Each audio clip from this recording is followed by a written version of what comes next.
A good continuum will describe for teachers and for students key markers of expected student achievement, and they will provide next steps for students to develop their conceptual and their procedural understanding of mathematics.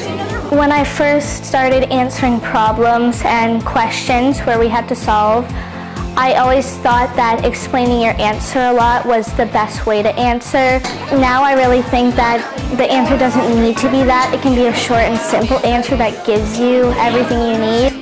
I thought that the Continuum was a powerful tool because it allowed you to focus around numeracy and in discussions with the whole class, but also in discussions when having met with each student individually. Every student showed improvement because they knew what to do next. After having met with each student individually, as we practiced problem-solving questions, there were less students that I had to meet with.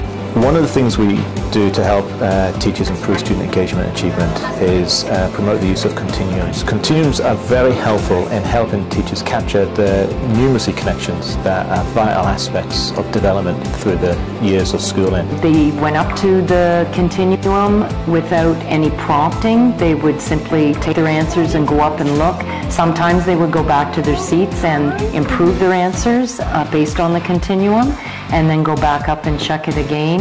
I think overall everybody improved in their problem-solving skills in their answers. Whether they were at the beginning of the continuum or somewhere in the middle, everybody did improve at least in 1 or 2 steps. It helps me by when I show my work to it. So I put my work up to it and I see where I am, and I know what I can work on to get better, and it makes me happy that I'm like at a far point.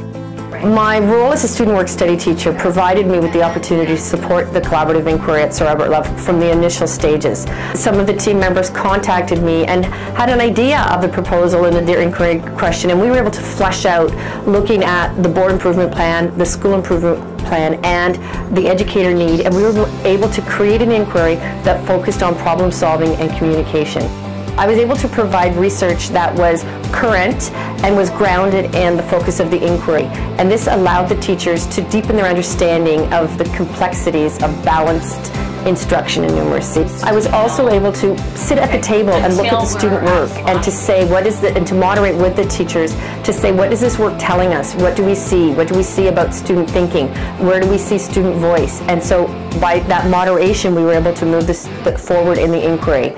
Needed to make sure that all students at all abilities were able to use this successfully. So regardless of their IEP needs, they were all able to access the question, do it successfully, and use the continuum to help them move themselves along. Our thoughts going forward here at the school are currently the continuum is only being used in 4 of the classrooms of the teachers who were involved in creating it. So moving forward next year, we really want all of the classrooms to be involved in using it with the students, and that way as the students move through year after year, they'll be able to see the impact on their learning and how effective it is in the classrooms. I use it by when I'm done my problem solving, I go up to it and see where I am and see what I need work on so I can get better and go higher until I get to the end. I definitely feel more confident. When I used to answer, when I was in math and answer questions, I used to hate math a lot, but I found that I answer the questions better now, and I find like problem solving and answering questions is probably one of my favorite things to do. It reminds me when you're a little seed, and then you grow and grow until you be a big flower.